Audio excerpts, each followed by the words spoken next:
This is an Undiscovered Legacy production and proud member of Podnation Media Network. Hello, Scoob believers, and welcome to episode number 105 of the Undiscovered Entrepreneur. And it's me, Scoob, coming at you on whatever device you happen to be listening on. All right, so I just want to kind of give you fair warning right up front here. I got a new microphone. Ta-da! I actually won that at PodFest from the Shure Microphone Company. Thank you, Shure Microphone Company. So what you hear now and what you hear in the interview might be a little bit different because I'm using a different microphone then. So just wanted to let you know. All right, so today's entrepreneur is Emily. Emily transitioned from a 12-year career in corporate fashion to found Vice Versa Strategy, a digital marketing agency specializing in e-commerce and website development. After being laid off from her corporate job, Emily turned her side hustle into a full-time business, making as much money in her first month as she did in her corporate job. After implementing tools that she learned from the Blocks TV show, which I'm working on getting on myself right now. So a little bit more on that later. Despite her success helping others with marketing strategies, Emily admits that she still struggles with imposter syndrome and putting herself out there, demonstrating her authenticity and relatability as an entrepreneur. So, ladies and gentlemen, let's listen to Emily. Salutations, Scoob believers, and we are here again with another amazing entrepreneur. So today we're here with Emily. Hi, Emily. How are you? Hi, I'm doing well. How are you? How's it going over there in snowy Missouri? Oh yeah, it's that time of season. It's snowing out there. I got a good at least 3 or 4 inches going on right now. And I'm over here complaining about 68-degree weather. So I'm originally from California, so I complain when it's under 50 and over 80. So exactly. all right, Emily, before we get started here, I have one kind of semi-serious question to ask you. Okay, you ready? Yes. Okay, here we go. Are you a Scoob believer? I'm a Scoob believer. All right, yay! Thanks, Emily. Thank you for being a Scoob believer. I super appreciate you. All right, so right up here front here, I want you to kind of give us an idea of who you are, what your entrepreneur adventure is, and how you got across the start line in your entrepreneur adventure. Definitely. My name is Emily Vernon. Once again, I got started. I'm actually the founder of Vice Versa Strategy, which is a digital marketing agency. How I got started doing that was I was working in corporate fashion for about 12 years, started kind of just side hustling, and that's kind of how it came about. So I actually went to school for fashion. I thought I was going to be a stylist. All of my internships were in styling. I was like, that's going to be my big thing. Graduated and realized there's not a lot of money in styling. So I got hired straight out of college, working for one of the Beverly Hills Housewives. Not sure if you're familiar, probably not, but working for that store as a stylist slash copywriter for a website. I was there for about 6 months alongside a team of 9, all 9 of us working for the website. I got laid off along with the team of 9, and I got called back 3 months later, and I inherited all 9 people's jobs. So that was kind of like my introduction to e-commerce. My love for it just grew from there. I worked for several different fashion brands, BCBG, True Religion, a couple others. And I just started side hustling, and friends would be like, hey, you build websites. Can you help me? And I'm like, I don't, but I'll learn. So I kind of just taught myself a lot of things along the way. And then along with a lot of other folks, I was affected by layoffs about 2 years ago. And I was like, let me just take this side hustle serious and turn it into like a real business. And I've been doing that ever since. Fantastic. It's amazing to me how fashion got you. So you started there, but you ended up on a whole different plane on the Yeah. other end of the playing field there, especially after having that intern for 6 months and then got laid off. Then suddenly you inherited everybody's job. It's like, okay, let's just do it all. Just figure it out. And I kind of just figured it out. And then along the way, I've just been figuring it out. And I have predominantly fashion clients. I do have some CPG clients, but I'm mainly still like fashion adjacent, kind of, but not really. So I'm still a little bit in that world. Oh, that's cool. That's cool. I think the really cool part about the whole thing though is you're self-taught. Self-education is so important when you're doing an entrepreneur adventure. You always want to keep going. Now, whatever you're doing, and always kind of educate yourself. On-time education is what I call that, because as you're learning something, oh, I got to learn this now, so we're going to learn this so we can move on and do our next thing. So that's awesome. Absolutely. I always say I'm a student first. I'm always willing to learn. I don't know it all. I'm figuring things out along the way. Thank God for Chat GPT and and Google, and there's so many resources out there that it's definitely helping me learn along my journey. I feel like I have an advantage given the resources that we have these days. And we may not have had that 20 or 30 years ago. I know I was there. But, if you have the capability and the resources, don't be afraid to use it. Use what you have available to you now. I mean, before it was Encyclopedia Britannica, right? For my time, Yeah. and we just kind of went from there. But I'm not sure if the encyclopedia would have the answers I'm looking for. So I'm glad that I can just Google anything and the answer appears. And I'm a student of YouTube University. I've learned a lot from there. So I think we all are at one point or another in our entrepreneur adventure.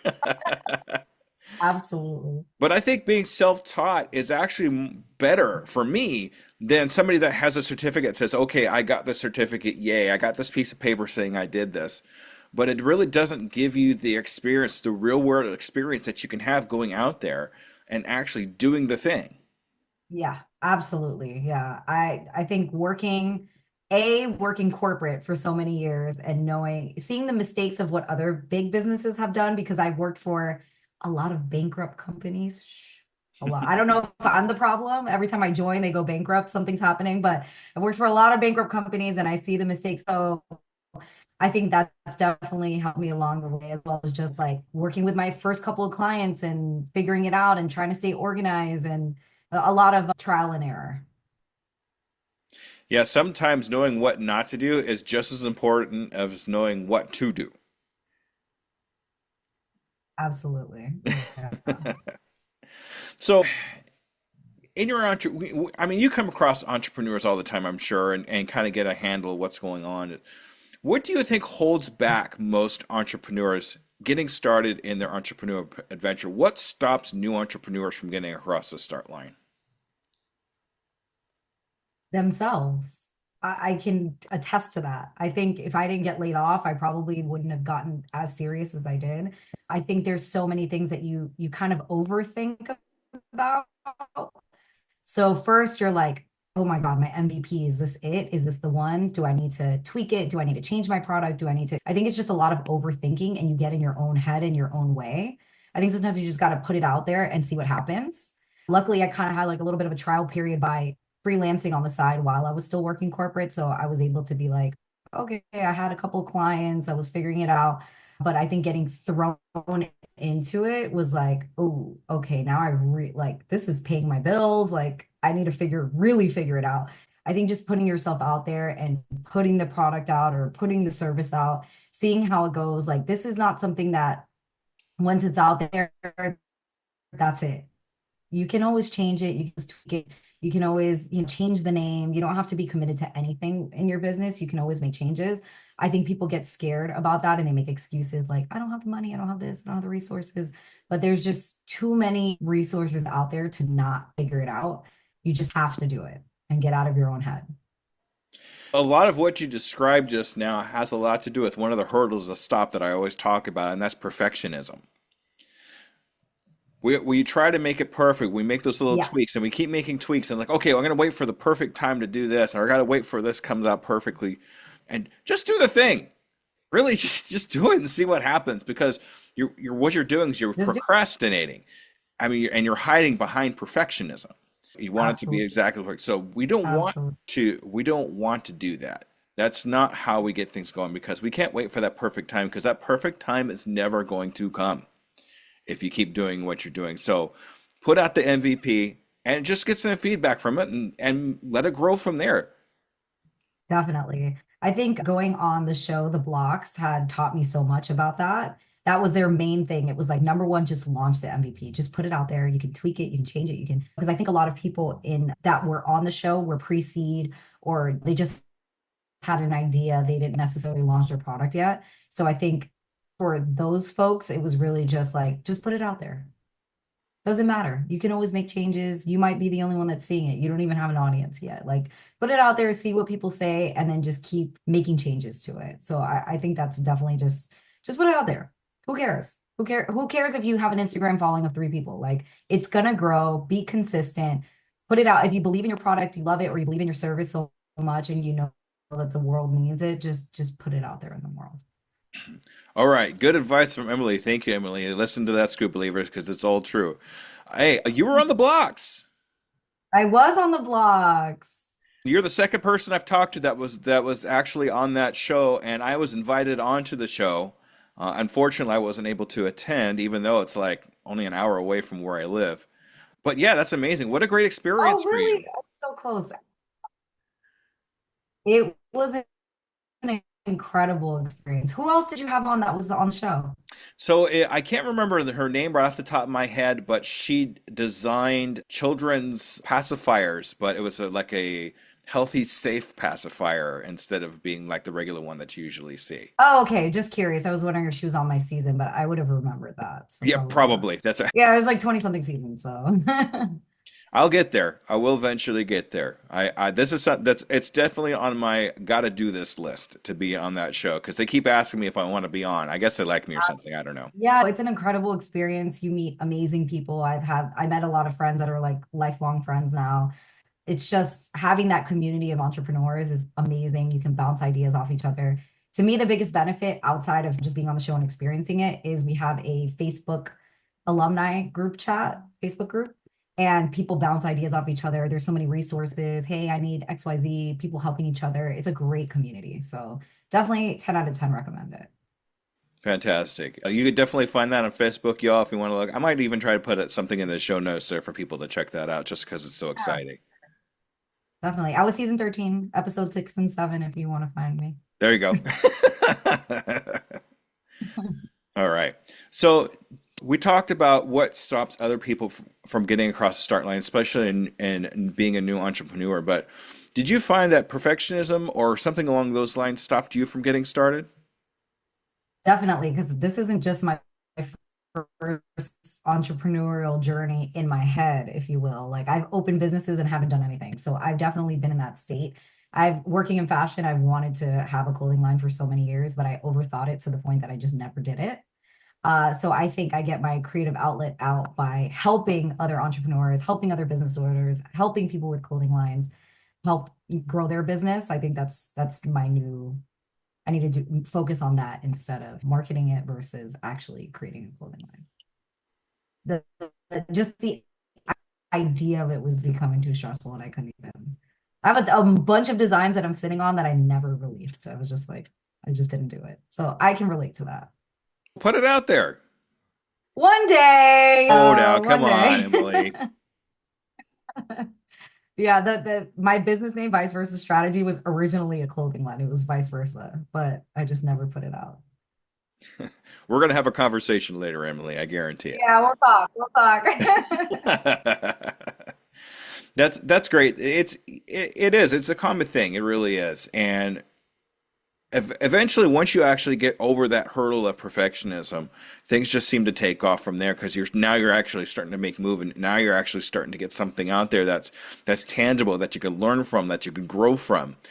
And just getting over one of those hurdles that I always talk about. My hurdles, just so you know, are perfectionism, imposter syndrome, failure, and fear. Getting over these four hurdles of stop is really what stops us from getting across the start line. And we need to get over these hurdles so we can continue on with what we're doing. So it's nice to see that you got over perfectionism and continued on with what you wanted to do. Yeah, syndrome is actually the reason why I attended the blocks.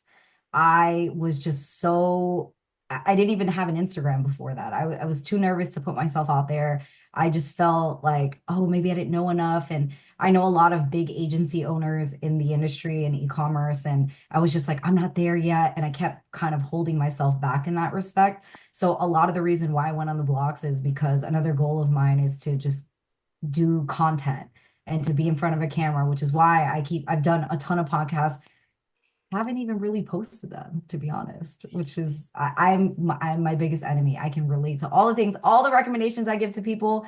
I am not always necessarily doing. I'm still working on myself. We're figuring it out. That's how we do things. We just figure it out. Sometimes you just got to throw it out there and just see what happens. Yeah, but this is great practice for me. I know I need to be talking for a living, and I'm talking to my clients, but I'm not talking to the world, and that's what I need to be doing. So a lot of the reason why I went on the blocks was for that, to get comfortable in front of the cameras. If you would have seen I did a podcast. It was kind of like an interview type of thing with somebody that I have a partnership agreement with, an agency. And if you saw that interview in comparison to today, I re-recorded it 5 times. I know the girl was so tired of me. She was like, girl, you're fine. And I'm like, I was reading from a script. I was so nervous. Now, after being on the show and being in front of cameras and I've probably done like 6 interviews after that. I'm way more comfortable. So I think just like putting myself out there is definitely like helping me train myself in that respect. You just got to put in the reps. You just got to kind of get used to it and understand how to do it. Once you can do it, it just happens easier and easier and easier the more times that you do it. Definitely, for sure. So, can you do me a favor? And since you had experience imposter syndrome as well too, what's imposter syndrome to you? What would be a definition for you for imposter syndrome? Uh, Not an exact definition, but it would be like feeling like not that you're not worthy of something, but you haven't earned the right to be somewhere. So I think especially like a lot of my struggle was around being a person of color in a very white space, working in corporate offices. It almost felt like I didn't belong or I wasn't supposed to be there. It almost felt like, how did I even get here? Even though I know that looking at my career and the trajectory of it, I earned my keep. I climbed the corporate ladder, if you will. I earned the right to be where I was supposed to be, but I still always felt kind of out of place. So I think that's kind of like what it means for me, where it almost feels like right now, it's like I have people come up to me, friends of friends, people that have watched podcast interviews, people that have reached out to me, seeing podcast interviews from like somebody else that has posted it. And they'll say like, oh my God, I admire you. I would love to be where you are. And I stop and I'm like, wait, what? People are looking up to me? Like, you want to be where I am? I want to be where XYZ person is. You know what I mean? You never know who's admiring you, who's looking at what you're doing and wishing they were in your shoes. And then it's very humbling to be like, wow, somebody's actually, wants to be where I am. And it kind of gives you that confidence boost of like, wow, I really know I'm here. I'm where I'm supposed to be. So I think that that definitely is like all part of it.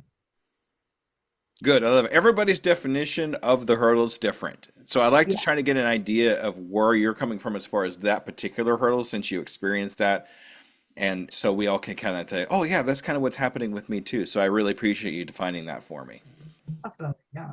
You've been on a couple podcasts. You've probably heard what was your deepest pitfall? What was the hardest thing for you? And that kind of thing. I'd like to kind of turn that around a little bit. I'd like to know what was the hardest pitfall that you experienced that you're actually proud of? Like, I am so glad I experienced this pitfall because if I didn't have that pitfall, I wouldn't be where I am today here. Anything like that ever happened to you? Yeah, I would say a pitfall for me would be getting laid off because I was very financially dependent on my very cushy, very well-paying job in corporate.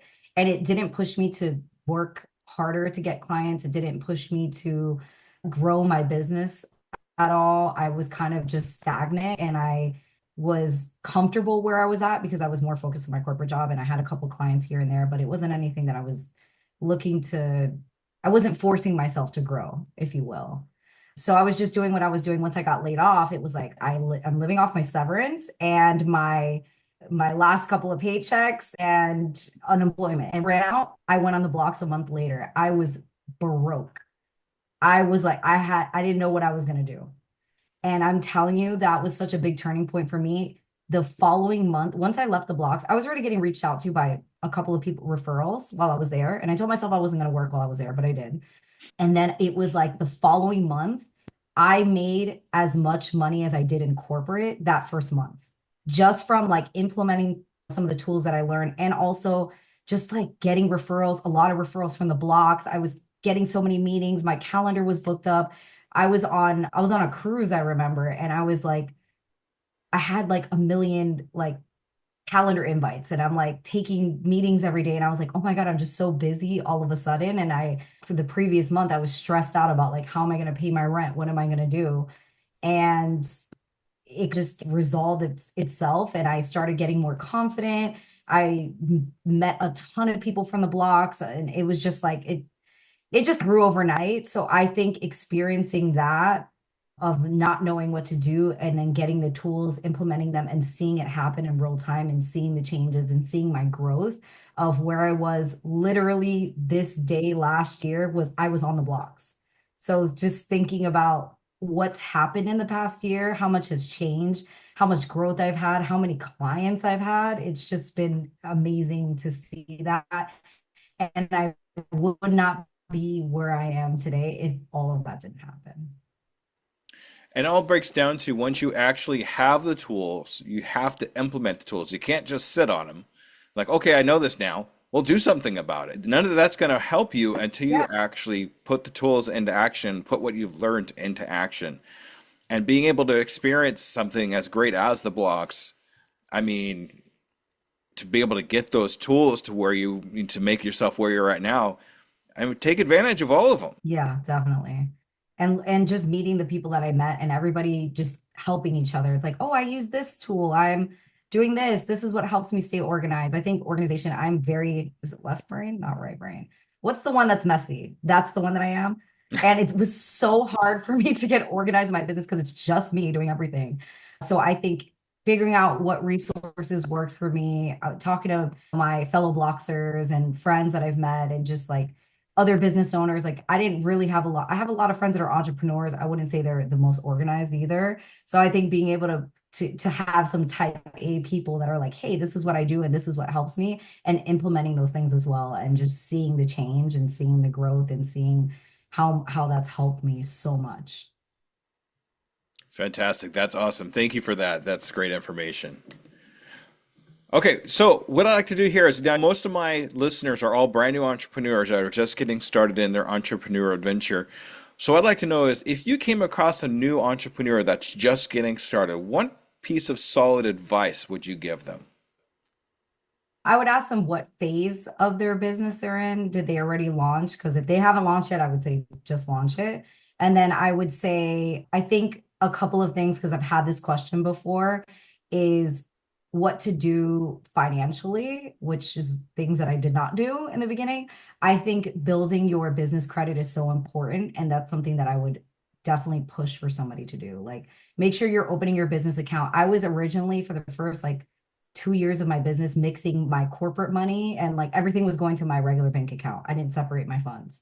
So that would be my first piece of advice, is like get a business account, get a business credit card, start building your business credit, because one day you're going to need a loan and you want to make sure that you're solid in your business credit. So that would be my biggest piece of advice. Just launch the product and also make sure that you're, doing some sort of bookkeeping, or I use a website called Wave, and that's what I use to invoice my clients. I attach all of my business accounts to it. And I make sure that I'm like, when tax season rolls around, everything is in that app, in that website, and I don't have to worry about it. Like I wasn't doing any type of bookkeeping before that. And when tax season rolled around the first year, I was so stressed because I was like looking through receipts, looking through my personal account. I didn't know what was going on. So definitely make sure that you're keeping track of your finances. Is that wave.com or WAVE app.com. WAV Wave app. app? Okay. I'm gonna Dot check that out com. for myself too, because I'm a mess right now when it comes to my taxes. So, yeah. Oh yeah. Yeah, no, it's great. And at your account, it shows every single transaction, and you can literally say what it is. Like, oh, this is a business lunch. This is whatever. You can categorize things.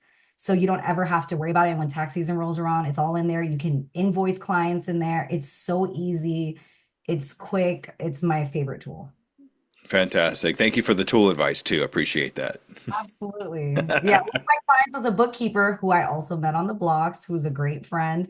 And she was like, girl, you're a mess. You need to get it together. And she told me about Wave. So Awesome. That's great. All right. So, what I like to do with all my guests is get a 6 month goal for yourself and your business. So, in the next 6 months, where do you see yourself and your company? ooh, 6 months. Okay. So one of my immediate goals is to hire an assistant. I haven't taken the leap yet. I have finally hired two contractors, but it's per project. I haven't hired anyone full time. So I would like to have a full-time assistant that's helping with sifting through my emails, which I'm terrible at, making sure updating my project management tools, making sure I'm meeting deadlines, updating calendars, that sort of thing, because I'm just doing everything and I'm very overwhelmed. And I know in order to grow, I do need help. I would say that is like my biggest immediate goal is having, because I have great, amazing months, and then I have months that are like, eh. So that's why I've been so scared to take the leap. And I just want to be more consistent. Probably should start doing contracts with my clients. I haven't done that because then I would have a better idea of where I am financially each month. So probably implementing contracts and getting an assistant. Those are the top two. Okay, contracts and assistant. Okay, Emily.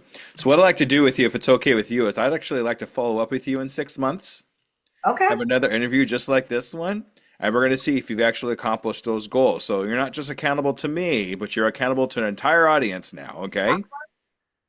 Okay. No pressure. No pressure. All right, cool. So, Emily, this is your time to shine. This is the time where you kind of advertise yourself, tell us how to get a hold of you, and all that good stuff. Okay, ready, set, go. If you're looking for me, you can find me on Instagram at www.instagram.com/vice versa strategy. You can also find me on LinkedIn, vice versa strategy as well. And you can also go to my website, viceversastrategy.com.